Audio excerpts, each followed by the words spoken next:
BBC Tamil News. டிபிசியின் தலைப்புச் செய்திகள். சூறாவளி ஆபத்து, வானிலை அவதான நிலையம் கடும் எச்சரிக்கை. சுகாதார அமைச்சின் செயலாளர் டாக்டர் பாலித்த மகிபால திடீரென்று பதவியிலிருந்து விலகியது சுகாதார நிபுணர்கள் மத்தியில் பெரும் அதிர்ச்சியை ஏற்படுத்தியுள்ளது. வங்காள விரிகுடாவின் தென்மேற்கில் நிலை கொண்டுள்ள தாளமுக்கம் இன்று மாலை சூறாவளியாக மாறலாம் என வானிலை அவதான நிலையம் தெரிவித்துள்ளது. அவைகள் இன்றைய டிபிசி மாலை செய்திகளின் தலைப்புச் செய்திகள்.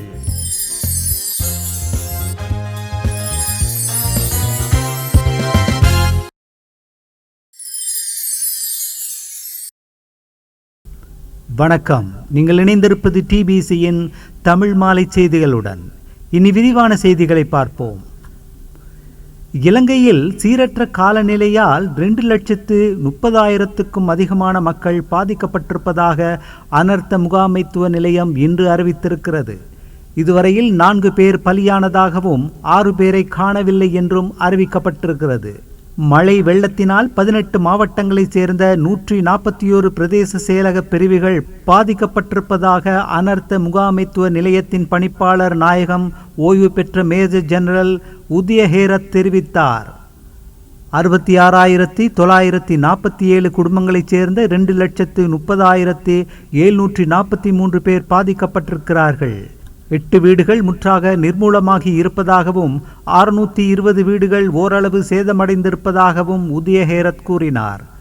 15,586 பேர் பாதுகாப்பான 165 இடங்களுக்கு மாற்றப்பட்டிருக்கிறார்கள் என்றும் அவர் கூறினார்.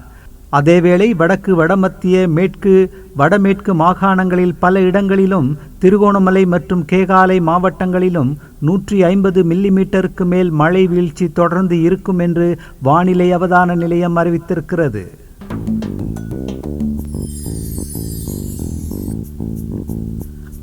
வங்காள விரிகுடாவின் தென்மேற்கில் நிலை கொண்டுள்ள தாளமுக்கம் இன்று மாலை சூறாவளியாக மாறலாம் என வானிலை அவதான நிலையம் தெரிவித்துள்ளது.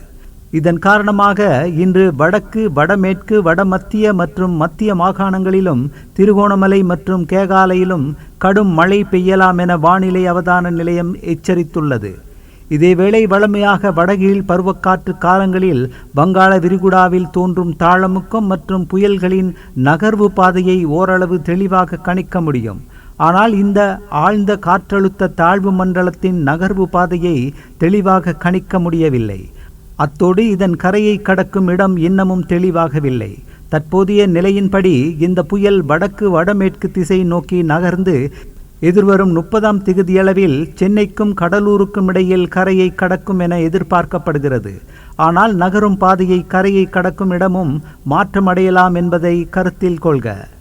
இந்த ஆழ்ந்த காற்றழுத்த தாழ்வு மண்டலம் காரணமாக கிழக்கு மாகாணத்தின் திருகோணமலைக்கும் வடக்கு மாகாணத்தில் உள்ள அனைத்து மாவட்டங்களுக்கும் தற்போது கிடைத்து வருகின்ற மழை நாளை வரை தொடர்வதற்கான வாய்ப்புகள் காணப்படுகின்றன.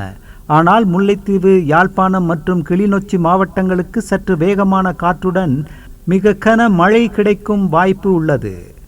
மட்டக்களப்பு மற்றும் அம்பாறை பொறுத்தவரை இன்று முதல் மழை படிப்படியாக குறைவடையும். ஆனால் எதிர்வரும் 30ஆம் திகதி வரை இடையிடையே கன மழை கிடைப்பதற்கான வாய்ப்புகள் காணப்படுகின்றன. தொடர்ச்சியாக கிடைத்து வருகின்ற கனமழை காரணமாக குளங்களிடையே மேலதிகமான உபரி நீர் வான் பாய்வதன் காரணமாக வடக்கு அனைத்து மாவட்டங்களும் மற்றும் கிழக்கு மாகாணங்களில் உள்ள பல பகுதிகளிலும், முக்கியமாக மட்டக்களப்பு மற்றும் திருகோணமலை வெள்ள அனர்த்தத்துக்கான வாய்ப்புகள் மிக உயர்வாகவே காணப்படுகின்றன என்ற தகவலும் வெளியாகி உள்ளது. மாவீரர் தின நினைவேந்தல் நல்லூரில் உள்ள தியாக தீபம் திலீபனின் நினைவு தூபியில் புதன்கிழமை இன்று நடைபெற்றது.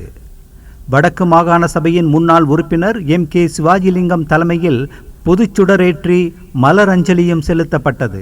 இதன்போது தியாகி திலீபனின் நினைவு தூபி முன்பாகவும் அதன் அருகில் அமைக்கப்பட்டுள்ள மாவீரர் நினைவாலயம் முன்பாகவும் சிவாஜிலிங்கம் தலைமையிலான நினைவேந்தல் அனுஷ்டிக்கப்பட்டது.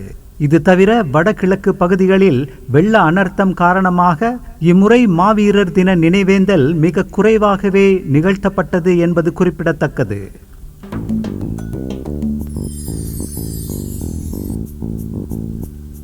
சுகாதார அமைச்சின் செயலாளர் டாக்டர் பாலித்த மகிபால திடீரென பதவியிலிருந்து விலகியது சுகாதாரத்துறை நிபுணர்கள் மத்தியில் பெரும் அதிர்ச்சியை ஏற்படுத்தியிருக்கிறது. அவர் பதவி நீக்கம் செய்யப்பட்டாரா அல்லது தானாக பதவி விலகினாரா என்பது குறித்து கேள்வி எழுந்திருக்கிறது. டாக்டர்களின் இடமாற்றம் போன்ற சுகாதாரத்துறை பாதிக்கும் முக்கியமான பிரச்சனைகளை மகிபால சரியான முறையில் கையாள தவறிய காரணத்தால் அவர் பதவியிலிருந்து அகற்றப்பட்டதாக சில வட்டாரங்கள் கூறுகின்ற அதேவேளை அவரை பதவியிலிருந்து நீக்கியது புதிய அரசாங்கத்தின் தவறு என்று சுகாதாரத்துறை அதிகாரிகள் விசனமடைந்திருப்பதாக கூறப்படுகிறது. சுகாதார அமைச்சு செயலாளரின் பணிகளை கவனிப்பதற்கு மேலதிக செயலாளர் வத்சலா பிரியதர்ஷினி நியமிக்கப்பட்டிருப்பதாக புதிய சுகாதார செயலாளராக டாக்டர் அர்ஜுனா திலகரத்ன நியமிக்கப்படவிருப்பதாகவும் சுகாதாரத்துறை வட்டாரங்கள் கூறுகின்றன.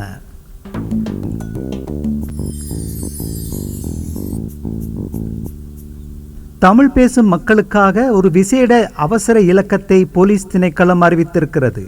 இலங்கையில் நிலவும் சீரற்ற காலநிலை குறித்து தகவல் தெரிவிக்க அல்லது உதவி பெற தமிழ் பேசும் மக்களுக்காக பிரத்யேகமான 107 என்ற தொலைபேசி இலக்கத்தை போலீஸ் தலைமையகம் அறிவித்துள்ளது. குறித்த இலக்கத்தின் ஊடாக சீரற்ற காலநிலையால் பாதிக்கப்பட்டுள்ள மக்களின் அவசரகால சூழ்நிலைகள், இடம்பெயர்வுகள் மற்றும் உதவிகள் தொடர்பில் அறிவிக்குமாறு போலீசார் தமிழ் பேசும் மக்களிடம் கேட்டுக்கொண்டுள்ளனர். இந்த 107 என்ற தமிழ் அவசர சேவை இலக்கம் கடந்த மார்ச் 16 முன்னாள் ஜனாதிபதி ரணில் விக்ரமசிங்காவின் அறிவுறுத்தலுக்கு அமைய இலங்கை போலீசாரினால் வவுனியாவில் இடம்பெற்ற நிகழ்வொன்றில் போது அறிமுகம் செய்யப்பட்டது. போலீஸ் ஊடக பேச்சாளர் நிஹால் தல்துவ இந்த தகவலை வெளியிட்டுள்ளார். பொதுவாக போலீஸ் அவசர தொலைபேசி இலக்கங்கள் பிரதான 3 மொழிகளிலும் செயற்பட்டு வரும் நிலையில் தமிழ் பேசும் மக்களுக்காக 107 என்ற பிரத்யேக இலக்கம் ஒதுக்கீடு செய்யப்பட்டுள்ளது. முன்னாள் பொதுமக்கள் பாதுகாப்பு அமைச்சர் டிஹான் எலஸ் மற்றும் போலீஸ் மா அதிபர் தேசபந்து தென்னக்கோன் ஆகியோரினால் குறித்த இலக்கம் பாவனைக்கு கொண்டுவரப்பட்டது குறிப்பிடத்தக்கது.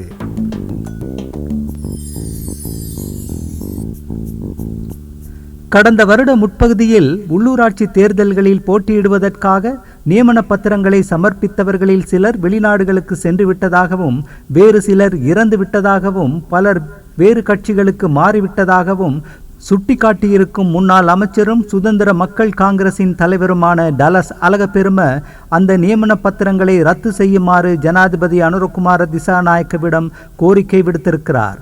இது தொடர்பாக ஜனாதிபதிக்கு கடிதம் ஒன்றை எழுதியிருக்கும் அழகப்பெரும, பிரதமர், எதிர்க்கட்சி தலைவர், உள்ளூராட்சி பொது நிர்வாக அமைச்சர், பதிவு செய்யப்பட்ட அரசியல் கட்சிகளின் செயலாளர்கள் மற்றும் ஊடக நிறுவனங்களுக்கு அதன் பிரதிகளை அனுப்பி வைத்திருக்கிறார்.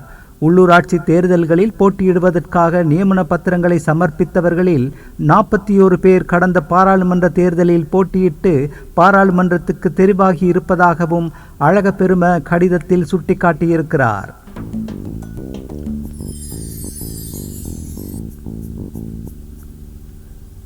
தென் பகுதியிலே மீனவர்களை கடலுக்கு செல்ல வேண்டாம் என்று தமிழ்நாட்டு மீன்பிடித்துறை அறிவித்திருக்கின்றது. சி ஆஃப் ஸ்ரீலங்கா என்னும் சொல்லப்படுகின்ற இலங்கை கடற்பரப்புக்குள்ளே மீன்பிடிக்க போக வேண்டாம் என்று கடுமையாக எச்சரித்திருக்கின்றது. இந்த எச்சரிக்கை என்னுடைய பொருளை பார்க்கும் பொழுது இந்திய மீனவர்கள் இலங்கை கடற்பரப்புக்குள்ளே வந்து மீன்பிடிப்பதை தமிழக மீன்பிடித்துறை உறுதிப்படுத்தி இருக்கின்றது. நாங்கள் பல முறை இது சம்பந்தமாக அவர்களுக்கு எடுத்து கூறியும் திசை மாறியும் காற்றின் அழுத்தம் காரணமாகவும் இலங்கை கடற்பரப்புக்குள்ளே இந்திய படகுகள் செல்வது இயல்பான விடயம் என்று கூறினாலும் இன்று இலங்கை கடற்பரப்புக்குள்ளே போய் மீன்பிடிக்க போக வேண்டாம் என்று எச்சரித்திருப்பது இலங்கை கடற்பரப்புக்குள்ளே இந்திய மீனவர்கள் வந்து மீன்பிடிப்பதை உறுதி செய்திருக்கின்றது. இலங்கையிலே வடபுலத்திலே வாழுகின்ற மீனவர்கள் வாழ்வாதாரத்துக்கு வழியின்றி பட்டினி சாவை எதிர்நோக்கி கொண்டிருக்கின்ற இந்த சூழலிலே எமது உயிர் பாதுகாப்பையோ அல்லது வயிற்று பசியை போக்குவதற்கு கருணை காட்டாத தமிழக மீனவர்கள் எமது கடற்பரப்பிலே வந்து தொடர்ந்து மீனை பிடிப்பதுமல்லாமல் எமது வளங்களை அழித்து விட்டு செல்வது வளமையான வாடிக்கையான விடயமாக கருதப்படுகின்றது.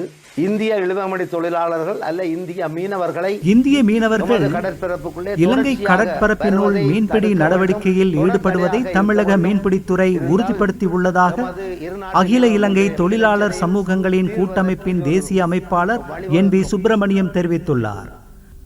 கடந்த 25ஆம் தேதி யாழ்ப்பாணம் மாதகல்ப பகுதியில் உள்ள அவரது இல்லத்தில் நடைபெற்ற ஊடகவியலாளர் சந்திப்பிலேயே அவர் இவ்வாறு தெரிவித்துள்ளார்.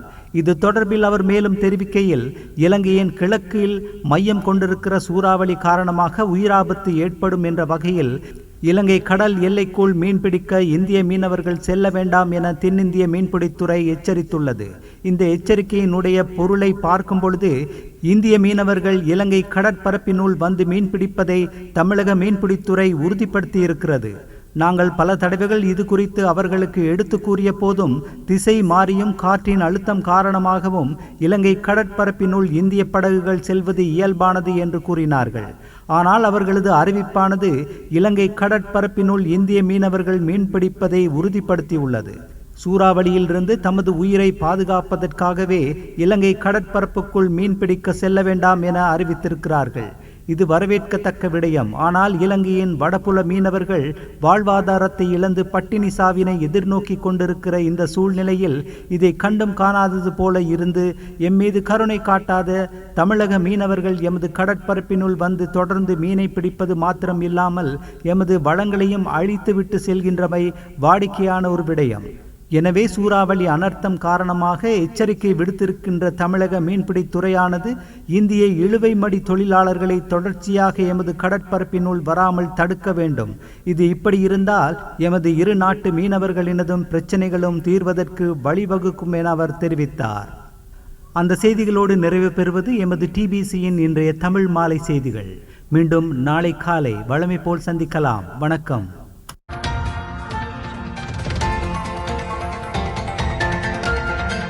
TBC Tamil News.